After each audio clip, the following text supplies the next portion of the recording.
Remember that ridiculous story that was floating around social media and the news outlets picked up on that claimed Matt Barnes, NBA player for the Memphis Grizzlies, traveled 95 miles just to punch the bald head of New York Knicks coach Derek Fisher? And it was allegedly all over Gloria Govan and that sweet pussy, his fine ass wife. You remember that ridiculous story? Well, it looks like Matt Barnes is calling bullshit. I'm going to read to you what blackamericaweb.com wrote about the story. And basically, it looks like the story may have been fabricated. So, blackamericaweb.com writes, and I quote, Memphis Grizzlies forward Matt Barnes has come forward to address reports that he drove 95 miles to his ex-wife Gloria Govan's house to confront her new man, New York Knicks coach Derek Fisher. In an interview with ESPN Thursday, Barnes said he went to his ex-wife's home to check on his 6-year-old twin sons, not to get into a fight with Fisher. Barnes said he was at his home in Marina Del Rey around 10 p.m. Saturday night when he got a text from his son Carter that made him nervous.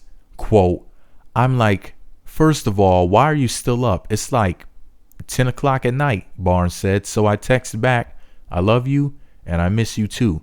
Then I FaceTimed him. I'm just like, hey, what's up, buddy? Now, Carter is like the rambunctious one. He's always jumping off the walls. And when I saw his face, he was just sitting there and I knew something was wrong. I was like, what's wrong, Carter? And he shook his head, no. Then he lays his head down on the couch, puts a pillow in front of his face and says, Mommy's friend Derek is here. Pause the story right there. It sounds like he may have heard something he didn't want to hear. It sounds like Derek might have been putting that big old bald head to some good usage, if you know what I mean. Sounds like Derek might have lubed up his big bald head with some baby oil and stuck it somewhere in Gloria. Just my observation. Anyways, the story from Black America Web goes on to say, and I quote, Barnes said he lives about 15 minutes away from his ex-wife.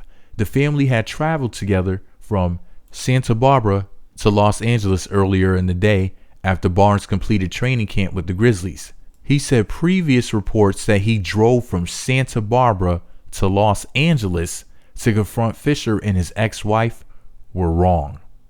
Quote, I can't believe people think I was some maniac driving 95 miles and listening to Tupac to go beat somebody up, Barnes said. No, I live 15 minutes away and I was going over to check on my kids because they seemed uncomfortable. That was my main reason for going over there, end quote. Okay, so here's the deal. That was his main reason for going over there. Just the main reason. Notice he didn't say that was the only reason, just the main reason. It sounds like he may have been, just subliminally incriminating himself a little bit, saying, yeah, okay, maybe I was going over there for the booty because I didn't want Mr. Baldhead over there lubing up his head with baby oil and acting a damn fool, shoving it up Gloria Govan's 3 holes and shit. I mean, what the hell? I don't know, man. I looked at a picture of that dude, Derek Fisher. I'm not familiar with Negro ball. I'm not really into black ball. These motherfuckers run around throwing an orange testicle into a circle with a goddamn whale's net hanging from it. I mean, the shit is weird to me. I don't really get basketball or Negro ball, as I like to call it, black ball. But I did see a picture of Derek Fisher. That big old bald head just looks slimy. It looked like he would do something with that big bald head that I just would not approve of. But anyways, this is all my opinion. Let me know what you think about it all below. Be sure to subscribe to the Meat Magazine YouTube channels. Visit meatmagazine.blogspot.com for my word of advice for today. Do not trust light-skinned dudes. You've been warned. Meat Magazine.